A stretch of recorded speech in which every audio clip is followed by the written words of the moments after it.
We're at that awkward stage in between the holidays and spring. So, what do you work with? Well, I found just the perfect, absolutely perfect inspiration. My maker's box came just in time, and you guys, it was beautiful.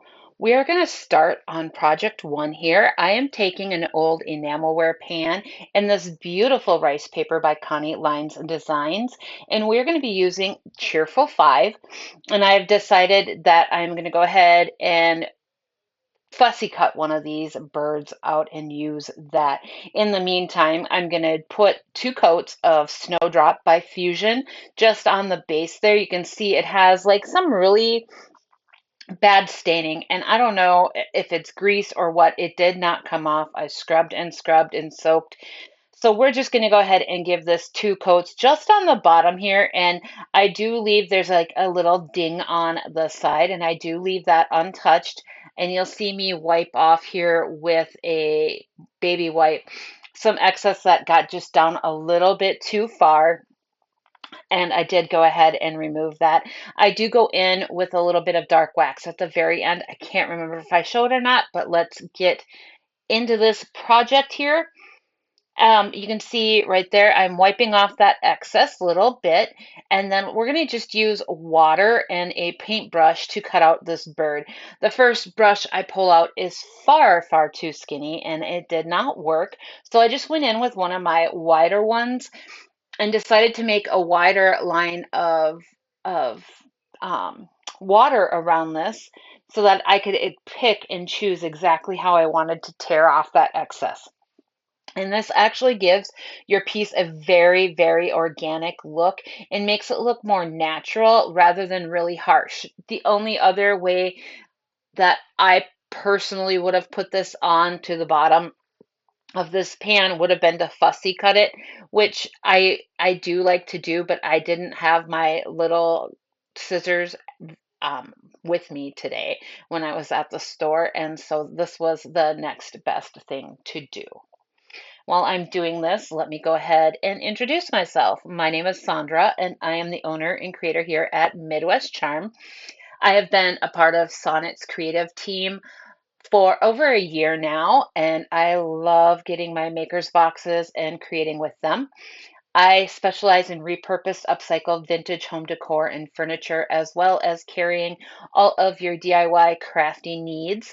I carry DIY paint, Sweet Pickins Milk Paint, Connie Lines and Designs, Roycycled Treasures, and I carry Iron Orchid Designs. We also have so much more in our little storefront and on our website, which is www.midwestcharm.co. You can find some of these products that I have used today on the website, and you can purchase them there. We are also on all of the social medias as well. So let's get back to this project.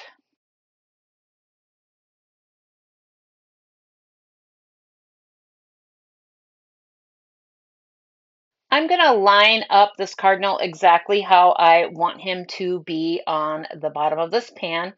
And then we are going to go ahead and use liquid patina. And we're going to actually go over this whole thing. While I know that the Fusion paint has a sealer in it, I want it all to have the same exact sheen. And matte fits this piece better than a glossier one. So we're going to go ahead and apply this and then go over the top of it with a good coat as well. And then we're going to go ahead and set this aside to dry. Now, like I said, I do go in with some dark wax just to make this look aged like the rest of the pan is. And I think that was a really great touch. And then I went and pulled out this wired ribbon. I actually got this from the bins when we were in Appleton for Sonnet's Retreat. And I am just going to make a bow, y'all. I am not a bow maker. This is not fancy by any means. This is just a very simple bow. But because this is wired, I can fiddle with it and make it look bigger and better than what I personally think it is. I just did a simple 2 bunny ear knot, pulled it tight, and then just kind of fluffed up the ends of it and the actual bow part. And I think it turned out so super cute. This will hang perfectly on a wall because it does have the little hooks up there that make it hang. And you guys, as always in my videos, make sure you hang out to the very end where you can see these pieces all staged up and completely finished. And those added touches like that dark wax will be in those final results. So make sure you stick around and check those out as well.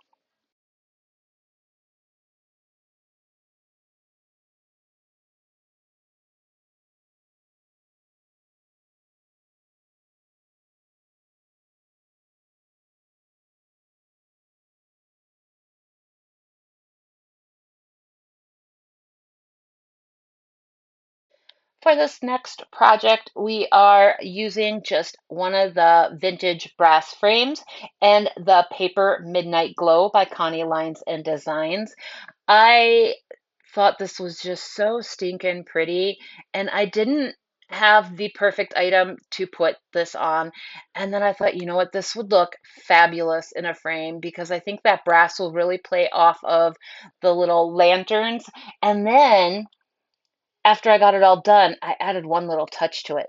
So the first thing we're going to do is take apart our frame, and then I didn't have a pencil on me, so I just went ahead and bent the paper up around the glass to measure it so I knew where I needed to cut in order to get this to fit in the frame just right. So easy way to do that, and you can see me doing that right here. And we're just going to take my scissors and cut that out. And I knew I just wanted to add just a little something to this, and I found the perfect thing, and I'm so excited about it.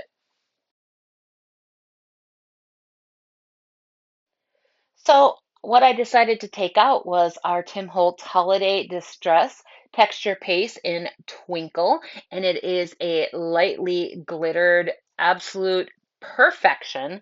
And this is what we are going to put onto these lanterns. I got these little applicators when I purchased this medium, and they actually can be found on Amazon. I'll see if I can find any and link those below. But they are so perfect for doing little small details or like removing any extra glue. And I absolutely loved using these little things for this project. I just dab over that center light part and get the paste all in there, and then I take the remaining little bit that is on the tip of this applicator and put it all over the yellow so there's a little bit more of the glitter shimmer in that area as well. And I thought it was the absolute perfect addition to this. I didn't use my heat gun to dry this because I've not used it on this medium before, so this just has to be set aside to completely dry so that the part that's a little bit thicker gets dried up before we put this in our frame, which we're going to put the glass back in. We're going to slide this piece in at our cardboard. Make sure that it is facing the right way so that we can use that neat little kickstand.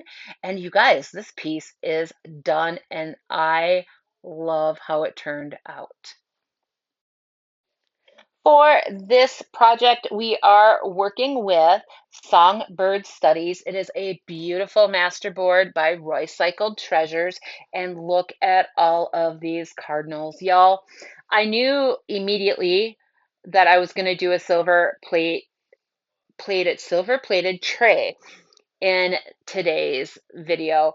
And this piece was so perfect. It fit in here absolutely perfectly. I love the music background. So I just go over the where I'm going to be painting the back and trace that with my fingernails so I know where to cut this out. And this also allows me to save the pieces on each side of this so that I can use those for other projects. This masterboard has so many great pieces to it, y'all. Oh, it is stunning. I am obsessed. I won't lie, I'm obsessed. So we're gonna cut this piece out, trim up the little edges, and then I'm gonna get this spritzed down with a little bit of water so that this lays nice and flat and will smooth out for me. But first, let's go ahead and take that same Fusion Snowdrop and put 2 coats of paint on this bottom, and we're just going to use the bottom, and this is a really quick and easy project. And to get a nice smooth straight line, you can see me kind of cut in and then just drag my brush along that edge, and it's perfectly done. So we're going to go ahead and put one coat on, let it dry completely, do that second coat, and then we're going to go ahead and apply our paper. We're going to give our paper a mist and let that set aside. Actually, no, we're going to place it onto our piece and make sure that we get it lined up exactly how we want it to be on here. And you may need to use something to lift that back up because once it goes down, it's down. Not that there's medium on there because there's not. It's just hard to peel up those little corners sometimes.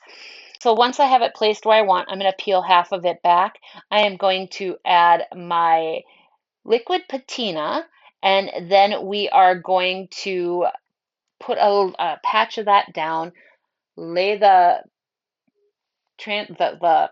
decoupage paper down onto that, and then we are going to smooth out the top of it with our brush and a little bit more of that liquid patina.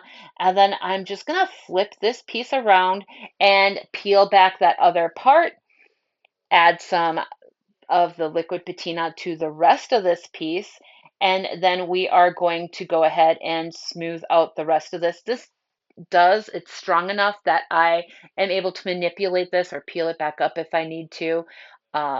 It's beautiful. It's an 18-pound paper, and it actually, you guys, this piece turned out so cute. I absolutely love it. So once I get that top coat on, we are going to go in with Cardinal, which was in our box, and that is a DIY paint. And I am just going to dip the very tip of my brush into this paint and just go right along that edge. I want to leave the very edge of this silver and just paint the inside of it. And there is a little bit of a raised lip there. And so that makes it actually very easy to get this part done. So we're going to go around this, and this will take 2 coats of this paint because that metal is darker. And for the most part, my brush, when I go to do this part, it goes from that rim all the way down to where that paper meets the side. So this was actually like the perfect brush to use for this project. And we're just going to go ahead and repeat this process a second time after it's dry. You can see with this second coat, it really does darken it up and we get absolute beautiful full coverage. DIY paints are super highly pigmented. I adore using them. They're super easy to distress. So I'm able to just use this baby wipe to wipe off anything that gets onto my paper or onto that little lip. It makes it very easy to clean up. Once I have the 2 coats on here, I am going to clean up that edge. And once it's completely dry, I'm going to go ahead and put a nice coat of liquid patina over that paint and over our paper that we decoupaged. And then we are going to let this dry completely before moving on to the next step. All of DIY paint does need to be sealed unless you're using the Cottage Colors, which is an all-in-one, but their clay-based regular paint does need to be sealed up. You can use liquid patina for a nice matte finish or Big Top, which I love to use as well, and that'll give you a little bit of a slight sheen. I decided to finish this off. I'm going to go in with DIY's dark wax, and you can see I'm just kind of applying this down onto the paper first just to make sure that I'm not getting any big globs on here. But I'm going to go around the edge of that paint, the edge of the decoupage paper, and just a little bit in the middle. And then I'm just going to use lint-free shop towels to go ahead and buff off all of that extra wax, and this is a very simple process to do. Once it's sat there for as long as you feel it needed to, you can just go in and wipe it off. Now, this has already been sealed, so this is not a necessary step. You don't have to do this, but I wanted the paint age of that paint to match the age of that tarnished silver. And I really think that this was the perfect touch to this piece. And I think this would look great hanging on a wall or sitting in a basket or being used as a trinket tray.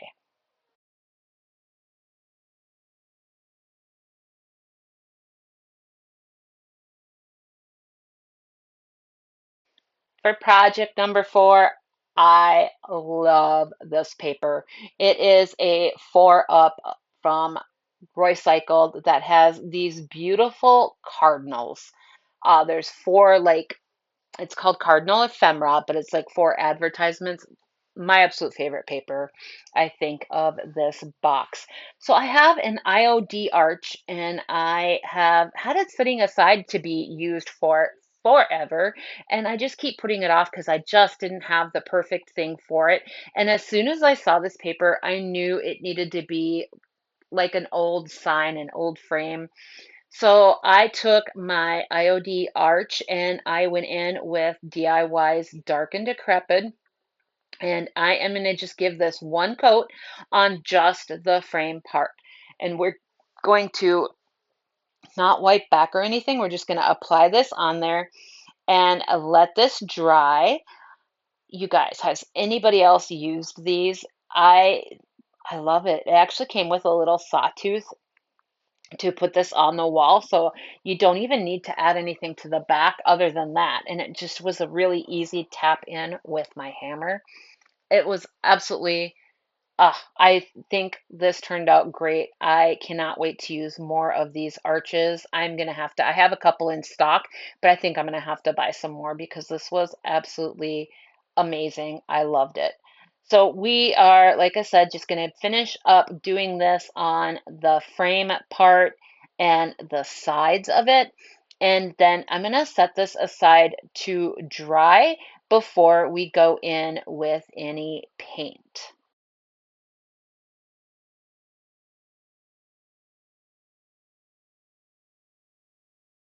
Now, for our paint, we're just going to paint the inside of this arch.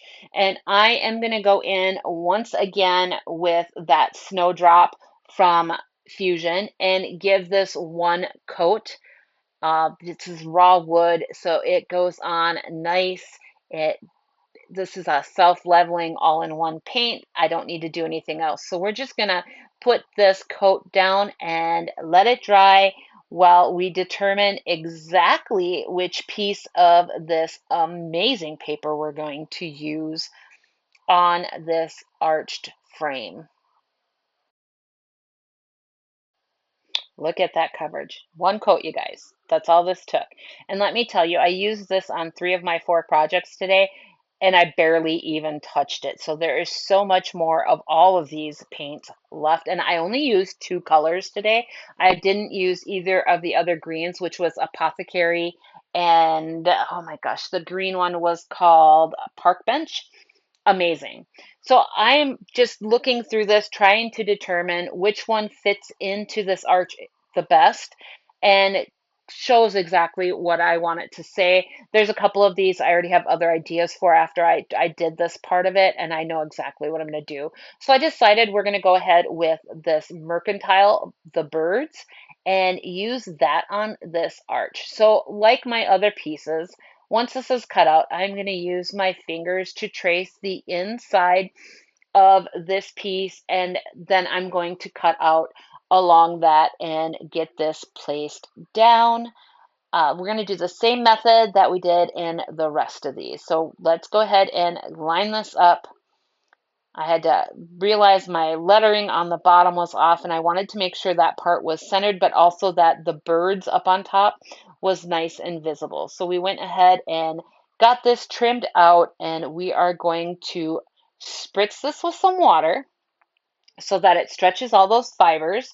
And then we are going to lay this onto our piece so that I can get it lined up exactly how I want it. And you can see I do lift this up and move it a few times and realize that I think my best bet for laying this down is to lay it down on that bottom first and then put it up onto the top. So once it's exactly where I want it to go, We are going to take out our liquid patina once again, and we are going to use that as our decoupage medium. And we are going to apply a row up on top here, a couple inches worth. And then we're going to lay this paper down, start smoothing it out from the middle of the paper out. And I made sure to really get a good amount of this liquid patina on here, especially around the edges, because this is in an arch. I want to make sure that it lays nice and flat and I can get off any of the excess that I need to. And you will see me lifting and kind of shifting this or pulling out any of the wrinkles. This is a very easy medium to work with, as well as with our paper, because it's that 18-pound paper. It holds up so nice. I mean, obviously be careful, because yes, it can tear. I have torn it before when I've gone to cut like edges and it hasn't been dry, so you do need to be careful with it. You will see me at one point here mist this a bit more, because it kind of just dried out a little bit, and I wanted to make sure that it had just the right amount of of the ability to stick, and I wanted to make sure that it stretched and it wasn't laying as flat, because the middle was still a little damp and the edges weren't. So it just helped me to get it to lay really super duper flat. And like I said in the beginning of this video, it's really hard when you are in this for retailers, because we are already moving on to ordering our spring decor for our stores and moving on to that, even though it's still Christmas. And yes, I still have Christmas decorations up at my house. So it's hard to move on. And there's always that little lull in January with what do I decorate with. And I just thought this box was so absolutely perfect for this, because it's wintry, but it's not overtly Christmas. And it's, even though it's white with the snow or it just, I don't know, it really, really made me happy to see this box. So I think these are going to be perfect decor for January. I tend to bring out my wool blankets and things like that for the store. So I think this is going to be amazing. And I can't wait to get these in the store. They turned out so beautiful. And I can't wait to hear which piece was your absolute favorite. Now, one last thing that I did not get on video, I actually had a phone call come in, and I took that while I was doing it. I did go in with some crinoline and I dry brushed it onto the edge of my frame. And once that dried, I did go over it with some dark wax by DIY. And I think that that just added just enough age and patina look to this that I was looking for. I was going to do some milk paint, but I wasn't sure that was the right fit for this. So I'm really happy with what I chose and how I chose to finish this off. And here I am just putting that final coat of liquid patina, and we're going to get this dried up. And you guys, your final pictures are loading now. Enjoy them, and I'll see you at the very end.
What'd you think of my projects today? I can't wait to find out which one was your favorite. I really enjoyed working with all of these beautiful, beautiful cardinals. They are just so inspirational, and I cannot wait to make some more projects with these papers and get them up in the store because they're so stinking beautiful. Please like, subscribe, share, all the things. It really helps the little businesses like mine out, and we will see you all next time. Bye.